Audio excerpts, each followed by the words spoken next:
The following is a conversation with Griffin William Sherry. Griffin is the former frontman of the band The Ghost of Paul Revere and recently put out a solo album entitled 100 Mile Wilderness. In this conversation, we talk about what it means to be a solo artist now and the inspiration to his album, among other things.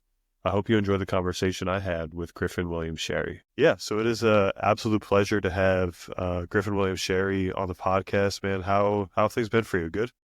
Great, man. It's great to be here. Things have been really good, rolling out the new record and just trying to stay on top of all the work that I got to do for it, Yeah, I hear you. So I think like my favorite place to start with artists is kind of walk me through the music being played in your household as a kid, and maybe how did it influence you to like what you make now, or did you kind of find this style on your own?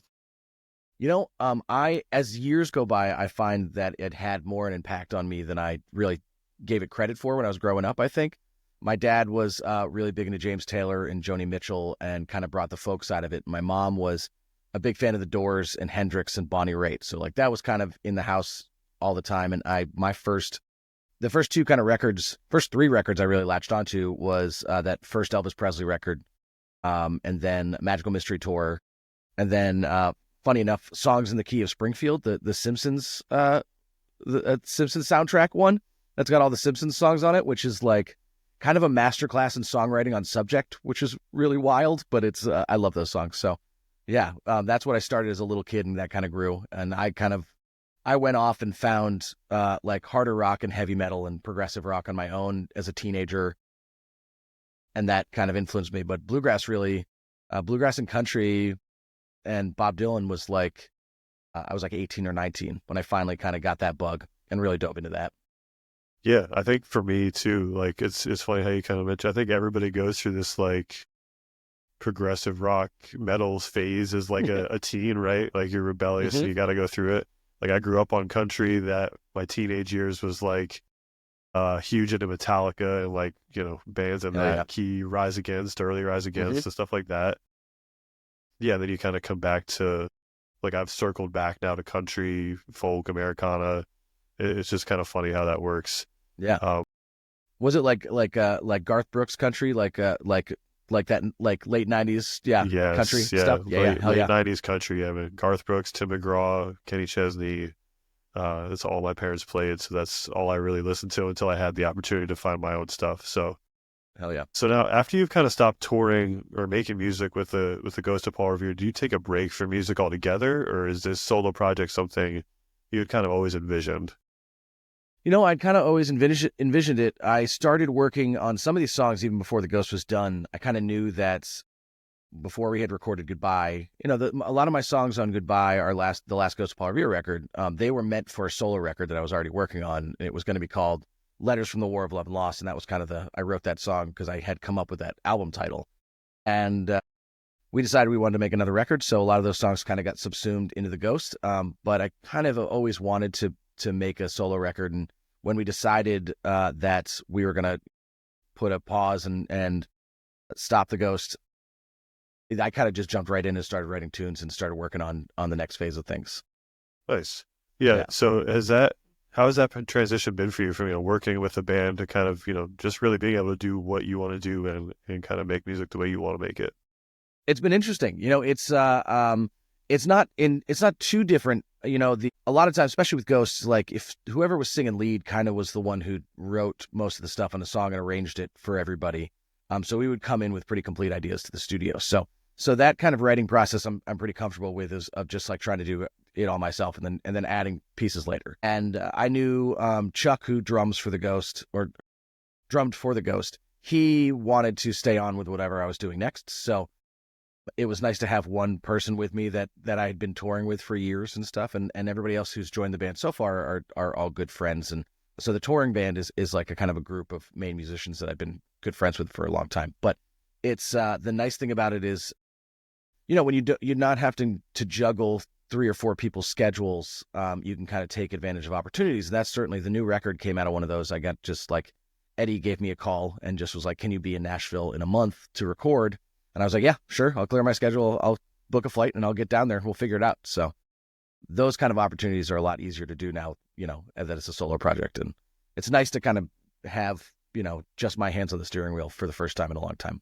as well. Yeah, yeah, no doubt. So your new solo album recently out, it's inspired by Maine from what I understand. So I grew up in rural Pennsylvania, and it always has like a special place in my heart and like a almost indescribable feeling. So kind of talk to us maybe about what Maine means to you and being born there and what kind of experiences went into making the album. You know, I think that I definitely echo that sentiment where it's like it's kind of indescribable. Where you're from can be really powerful in a lot of different ways, and Maine is just it can be brutally elemental at some points. You know, the just the weather and the landscape and everything it certainly isn't for the meek. So that kind of instills itself in all the people, which is something I really love. And I left to go to get, my BFA and came back to Maine and just couldn't leave. And a lot of the record is inspired by, not just my favorite places in the state, but also the fact, during the pandemic, I needed to change where I lived and found a house and bought a lot of property up here kind of in rural Maine. So I moved to the middle of nowhere on 17 acres and didn't look back. And like a lot of the record was inspired by that kind of switch and that kind of that new phase in my life where all of a sudden I had roots for the first time, but still was kind of doing this like transient lifestyle. Yeah, I think, I'm kind of honestly envious of the land and by yourself type thing. Like that's something I've, I long for eventually. So I lived in New York for a little bit, kind of ended up coming back to, where I grew up. And yeah, I think just that lifestyle of, kind of doing your own thing is super relatable to a lot of people. And, I think kind of echoes through the music at times for sure. So, you're no stranger to tour and the rigors of tour and what kind of goes into a tour. So what are you most looking forward to? You have a tour upcoming. What are you most looking forward to with this being a solo tour? And yeah, what are your thoughts on it?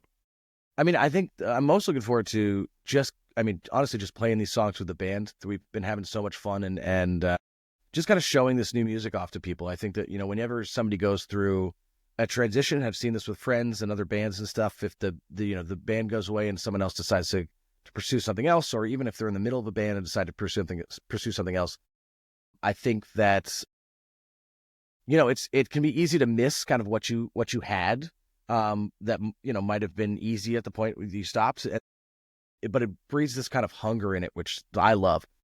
Like one of my favorite things is getting in front of a crowd that like isn't necessarily there to see you and like trying to win them over. And like that kind of struggle really makes a show for me. I love it. I feed right into it. It makes me have a much better show when I have to like prove to somebody that like they spent their money, because we all live in a time where it's like, it's hard to justify sometimes, $20 for a concert ticket or $30 for a concert ticket. And I want to make sure they know that like that they're going to have a good time that night. And like, I'm doing everything I can to put on the best performance I possibly can. So it's kind of just bringing this new music and this new show and band to all of these places that I've been, 20 times before, 100 times before, and just kind of reproving myself, which I find super exciting. Yeah, I think, there's some, I don't even know the word for it, but yeah, I love the idea of, winning over a crowd, right? Like, the people that come to see you and know you, there's something special about putting on a good show for them, 100%. But I think, just the thought of, making a new fan out of somebody or really engaging with somebody who isn't super familiar is, such a good idea, honestly. So you're, kind of now running your own self in a way. How do you feel about all the aspects of being an artist where it's like, social media is this huge piece of everything now, right? Are you comfortable in that space? Is that something that you like find enjoyment out of, or it's like, man, it's necessary and I have to do it, but don't really find it to be fun? Yeah, I've been making videos for a very long time in for different ways and I've made a bunch of the Ghost videos and do a lot of, I pretty much do most of my own content. I've had a couple people help me film and stuff, but like, the social media aspect of it, I can't stand. I really can't stand. I'm getting used to it, but like the Ghost is a great example of like a band that, we could sell out, a 7,000 person venue here in Portland, but we only had like 15,000 Instagram followers. Like we like actively avoided social media as much as we could. Right. And our fans weren't necessarily the social media crowd. So It's interesting to see the importance of it now, kind of how much the industry is putting on social media and what that means. And it's been interesting to kind of track to see how that translates in the longevity of a band and with musicians and what those metrics actually are. So I kind of dig into that and get really excited about it. But it's also the one nice thing I will say about having to be super present, especially as we're releasing a record, is that it does keep me working on something every day and keeps the ideas kind of flowing. Because it would be easy just to put out a record and be like, okay, yeah, great, did it. Now it's just time to go play shows. And now it's just like, oh, how do I keep people engaged? And I'm still trying to wrap my head around it. Just like, especially like TikTok, how it works and what, people are looking for and all this stuff, it's pretty wild. And I think I'm pretty bad at it, but I'm trying for sure. Yeah. It's just, It's it is funny. Like I don't think anybody has TikTok figured out in the sense of how it works. It feels like a lot of luck associated with it. And it's curious, like you guys, like the Ghost probably came up when, social media was probably really only just starting, and it wasn't, you had developed this base of fans before it was necessary, right? Yeah. So, Facebook. It was Facebook.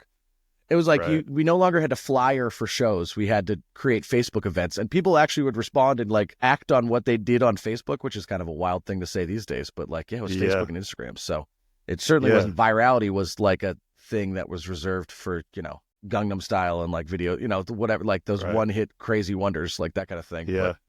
Yeah. And I think too with social media, it kind of feels like, at least to me, in the past 2 years or so in particular, like there's this, because of social media, there's this resurgence of Americana and folk music. And, what outside of social media, what do you think maybe plays into that resurgence? Yeah, I think it not only does it feel this way, but I honestly, when I think of Americana artists, I would be hard pressed to find somebody I would say wasn't honest, like the music feels really honest and really sincere and genuine. And I think that's kind of the biggest draw, because like, as we talk about social media and stuff, and we talk about this like living in a culture of constant kind of presentation of who you are or who you'd like to be, I think that when an audience hears music that does feel genuine, I think that becomes a really important selling point, or a really important attractor, actually, not a selling point, to bring people into the music that other forms of music today might not necessarily have, It's the hearty meal instead of the candy, right? Instead of if you think about music. Yeah.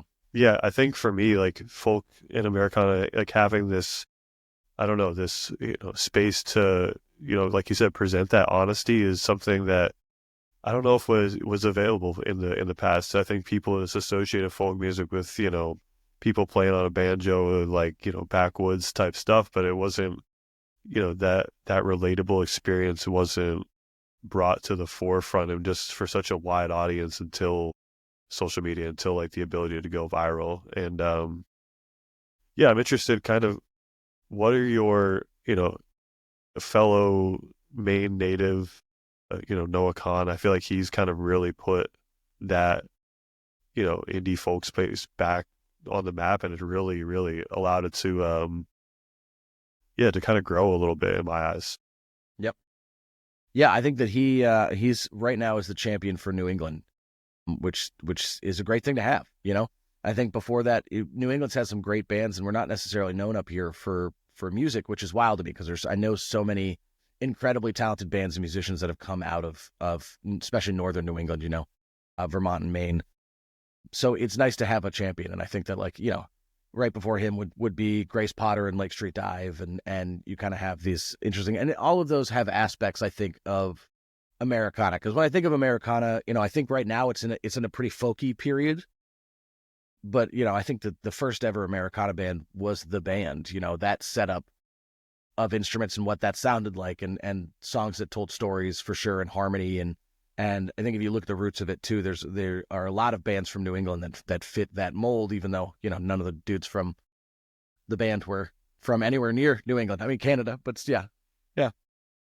Yeah. So, yeah, it's funny that you say that. Like, I don't think people understand like especially for me, like something I learned recently, I mean, kind of unrelated to the, folk Americana space a little bit.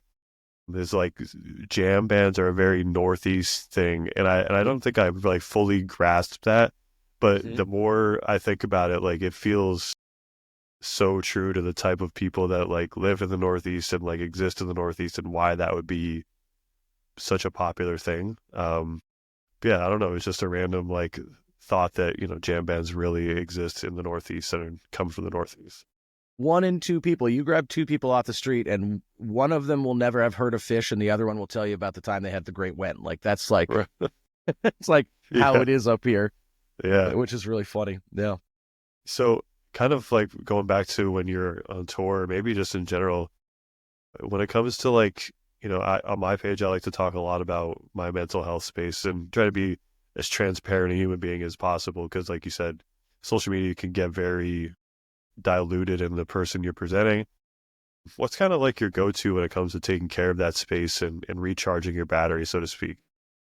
Oh, for sure, and especially on tour. Tour can be kind of brutal for it, and for me, honestly, and I learned this lesson a little too late, I think, but it was kind of taking time for being okay with taking time for myself on tour. Not just kind of being with Ghost. We were so close. I mean, Max, Sean, and I had been friends since we were two, so we were constantly together even before we started a band, and then we were in a van together all the time. So there was always a proclivity to just be with each other all hours of the day. I think that's taking some time to go explore something. I love traveling and I love seeing the country. So any chance I can go to a national park or just take a walk outdoors, I take it. The being outside and being in the wilderness is really important for me, especially if it's on my own. I think it's where I think the best and where I relax the best. So taking that time, and then also just kind of reading and trying to write, and I can't say that at headphone time in the back of the van isn't super important too, because like I'm a chronic listener of an entire record. Like I have a hard time listening to just playlists. So I usually will just throw in a record and listen for 40 minutes and then kind of come back out of it. But like that listening time, you can focus on listening. I find it really relaxes me at least. Yeah, I think like the listening to a record thing, I feel like in today's time has kind of gotten lost a little bit. Yeah.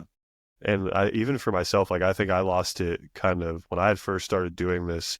I had like, I was sharing just singles, and then man, it just became like this, like almost like a hunt for the next single. And like I definitely lost my, space to just listen into a full album. And, I've been really trying to like consciously get back to that, because there is like a certain relaxation that comes with like throwing on an album and just kind of zoning out a little bit and just, but yeah, it feels like it's been lost where everybody kind of is, single, single, single into an Yep. album. But by that point, the single's been so played, does anybody really listen to the album?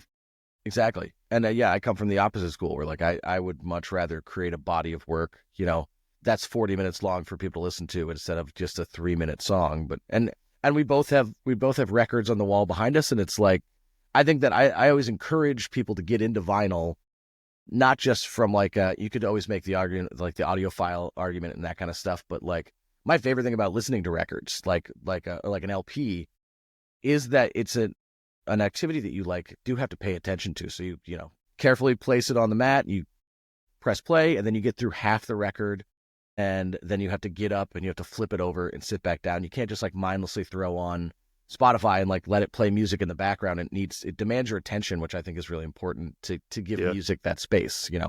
especially these days because it happens so infrequently now. But yeah, I think that if that's the reason I try to push people towards vinyl all the time, because it's just like, you like, then you can get records and you can spend time with a record. That's what then you Right. start pawing over the album art and stuff. And, I always geek out over that and look at the credits and stuff. So Yeah.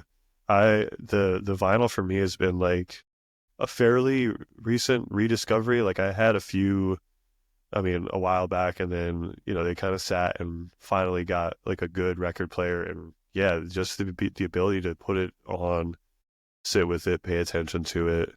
Yeah. And like, I'm a sucker for the album artwork as well. Like, I mean, I have, I Love You, Honey Bear by Father John Misty behind me. Like, such a good album cover. Like, I love how it looks. And yeah, it really kind of connects you to the music a little more. And that's kind of what I've been loving recently about it. And talk about a record that demands the context of the rest of the record for each song, right? It's like all those songs are incredible and you can listen to them on their own, but when you listen to them listen to that record start to finish, it's like a much as all of Tillman's records are, like it's such a much more vibrant picture for you when you experience all of the music at one time. Yeah, 100%. And like, not that I don't think artists do this in general, but I feel like he does a very good job of, like you said, kind of stitching together this picture throughout the entirety of the album. Whereas if you listen to, just one song, you get a little bit of it, but you're missing a lot of other context. Yeah. I mean, I think he's one of the cleverest writers that is certainly alive right now, if not ever. He just is. I love him. Just absolutely love those records. Yeah, me too. So do you feel, kind of back to the mental health talk, do you feel like there's enough resources available for artists when it comes to kind of taking care of that, their mental health? Is there enough resources out there for everybody? I think, with the start and kind of expansion of backline care, that was a really good step. I think that it's starting to see, as someone who's like struggled with that myself for a very, very long time and been also very open about it. I've written a lot of songs about kind of my struggle with mental health and with depression and anxiety and how that fuels substance abuse and all that kind of stuff. Like I've written a lot about that, and I've always tried to be pretty open about it because that's what helped me kind of cross that threshold into having a working relationship with it. You never get past it. It always is going to live with you. That's that's the thing that I think that people who haven't addressed it don't quite understand, is that like, you're never getting over it, but like you can live with it. And you learn the tools to live a healthy life and understand it a little bit better. And I think that Backline is doing some incredible work with helping musicians with mental health stuff. And now that with online therapy and more accessibility to therapy in general, I think we're living in an age where it's easier to get that help.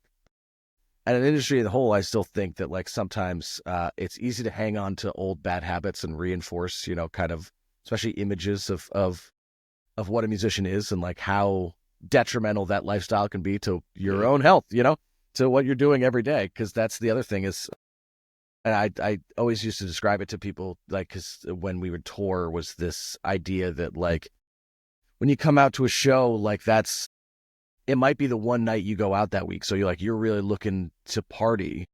And then, but what you forget is that, we've had that night the last 7 nights in a row, and we're about to have the 8th one the day afterwards. And it's a little bit different experience for the musician on stage, but there's still most musicians I know who love to perform live. Like there still is an innate desire to please people and to help fulfill that role for them so they have a great night. And that can be really difficult. So I think that, there are resources out there. If people are struggling, like it's easier to find resources these days and certainly pay attention to them. And also know that it's okay to take moments for yourself in this increasingly like constantly videotaped and streamed lifestyle that we all have. Like it's okay to take a breath and like, it's, and if everybody starts to realize that, then we all can start doing that, Yeah. Yeah. I think, man, there's so many things you said there that I would love to echo in the sense of like, yeah, like take care, like just the last thing you said, like take a break every now and again. It's okay. Like take a break from your screen. Try to, like, I've been actively trying to force myself away from it, especially in what I do now. Like it's so easy to get lost in staring at it every day for an extended period of time. And, just like, yeah, the ability for us to even have this conversation, I think, kind of gives people, if they're listening, that ability to, man, if you talk about it with somebody else, or even just hearing other people talk about it, gives you that ability to maybe want to try to take care of it. Because, for the longest time, I was in that boat. I pushed it down, shoved it away, went around it, anything I could do to avoid it. Yeah. Culminating in a very, very bad spot for me, honestly. But after kind of, like you said, dealing with it, it doesn't go away, but it just gets easier. You're better equipped to deal with it. And I think that's all anybody could ask for in this life. Like it's hard enough the way it is. You can't beat yourself up about, you beat yourself up in your head about what's going on, at least. Yeah. Yeah. That's the easy way. It's the worst way to do it. It's also the easiest way to do it, right? Is to like, just to beat yourself up about it or to act negatively or negligently about, those feelings, because it doesn't make them any less real, that's for sure. And usually just reinforces them. Yeah, yeah, it makes them worse. And kind of go into what you said too. I'm always amazed at like the run that like these like early 80s, like late 80s bands had, and like the amount of just like substance use they had gone through day in and day out. Man, I am just like, I think about it and I'm just like, it's such a amazing feat, but it's still very scary. It just Yeah. like blows my mind. Well, and I think it's like it's a lot easier when you don't stop running, right? When you just like, if you're partying that way, you could last for a lot longer than most people were, because you're not taking a single day off. But as soon as you take that day off, like that's when it hits you like a ton of bricks, right? And you look at a lot of those guys now, it's like they're paying the cost for 15 years of constantly partying. Yeah, yeah, 100%. I mean, what a 15-year run, but man, yeah, you're right. They look a little worse for wear, to say the Yeah. least. So I'm kind of curious. So maybe it's a solo song, maybe it's a Ghost song. What's like the song you're most proud of? Not necessarily the most popular song, but man, just one you've put out and you're just like, I love it. It is a Ghost song. It would be Ghostland. It would be that one. I wrote that song. I wrote that song when I was 19, well before the Ghost was started. When I was just starting to write things on guitar, and it was the first tune that the boys that Max and Sean learned with me when we started Ghost of Paul Revere, and it was the first tune that I'd ever written where I was able to step back, which is very difficult for me. I was able to step back and be like, oh, this is a good song, like this has something in it, and I don't know what, and that's partially the reason why I love songwriting, is because there is some intangible mystery about what makes something good, right? You can't. It's hard to mathematically break it down to be like, oh, it's because this is the syllable structure, this is the rhythm, this, whatever it is, that never really paints the whole picture. So it was the first time I'd written a song that I was proud of. And that song went on to kind of start, and it went on to be the namesake for our festival and informed so much stuff in my life. And I just like it. I wrote it sitting next to a lake on a rainy afternoon when I was 19, and just kind of, for the first time was really honest with what I was writing about, because it's, when you're in high school, it's hard to actually get past your own wall of bullshit and write honestly, And it was about feeling sad and lonely, and that was so that song is one of probably the most proud of everything, and I've been proud of so many other songs since then, but that one is kind of a benchmark for me, because it was led me down this path to still be playing music now, Yeah. almost 20 years later, which is wild. Right. So Yeah. So it kind of, how do you think your songwriting has evolved, right? So you started writing in your teens, how has that evolved or matured since that point to where you are now? well, I started to learn and understand music, right? Because I never really did. I kind of just started running with it and really enjoyed it. So I started to understand how a song kind of works, and learned. I always think that, like, I don't think to be a good songwriter you have to be musically inclined or have a really deep musical education. In fact, sometimes I think that gets in the way of writing a good song. But what it does is just like any language, music is a language, and just like any language, the more vocabulary you know, the more succinctly you can kind of speak your mind and say exactly what you want to say. So as the years went on, I started to kind of learn that, and that really helped inform songs. And then it became really about trying to distill my thoughts as, the most efficiently as possible. Because at the end of the day, especially being a lyricist, it's more about like the efficiency of words you're doing instead of like anything else. Like you want to be able to say these, you want to express these like grand ideas and topics, but you want to do it in the most cohesive and smallest like length possible. And kind of learning how to do that was a trick that I started to learn and really started to push.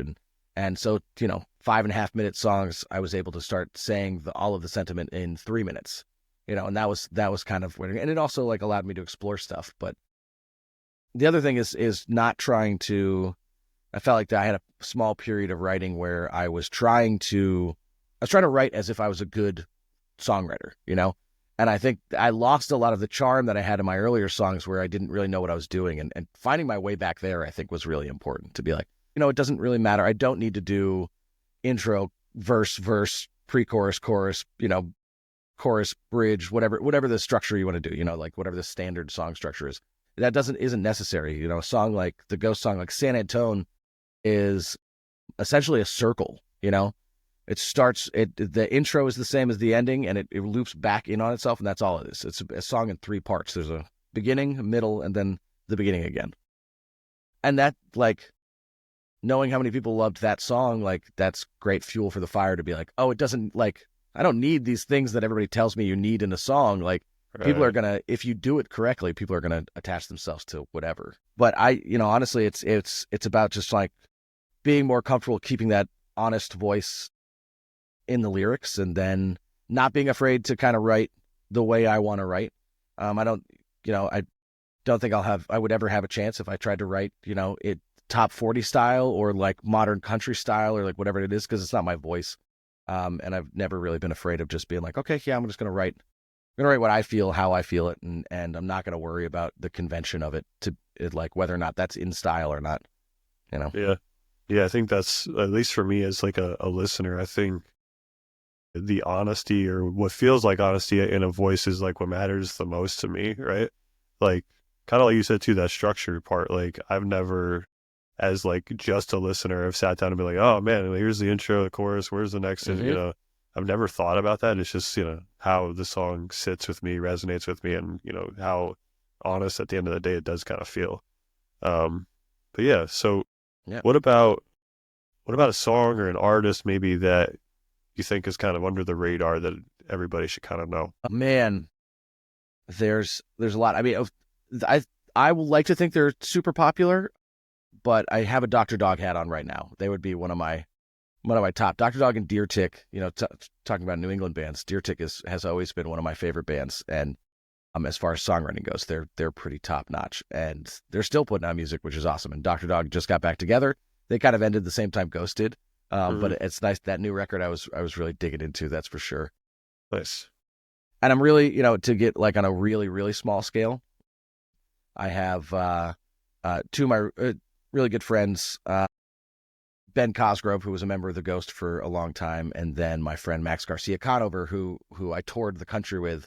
First tour Ghost ever did, used to call it our suicide tour, because we did 55 shows in 45 days.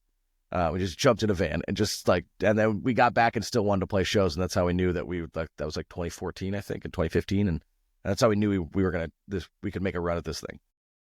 But Max Garcia Conover and Ben Cosgrove just re-recorded or just recorded some new music, and they have some music out on Spotify. And if people really love good songwriting and just exquisite piano playing, they should check both those artists out, because they're incredible friends and incredible songwriters, and they're both from here in Maine. So Amazing. Ben's from Massachusetts, but we give him a pass. He lives here now, so we give him a pass.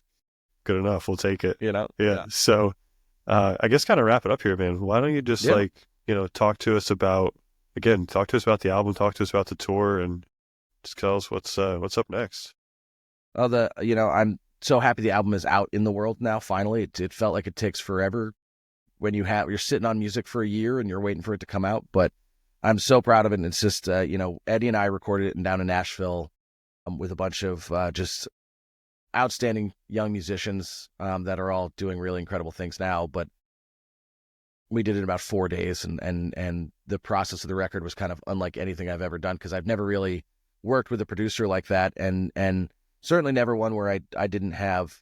I tend to be kind of a planner and keep my hands on things pretty aggressively, and I, for the first time, just took my hands totally off the wheel, and I was just like, I brought him 20 songs, and I didn't even know what songs we were going to record day of, and he kind of steered the ship and steered it in this incredible direction.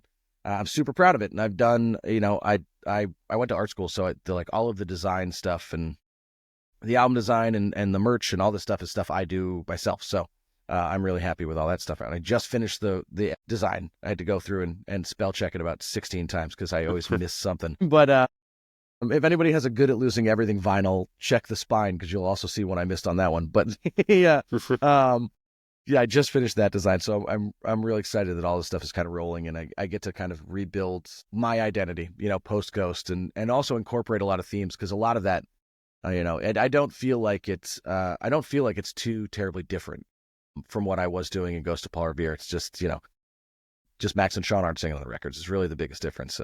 And so I'm really proud to get it out in the world. And I'm really proud to show everybody this new band because they are just, they're hot as hell. It's great.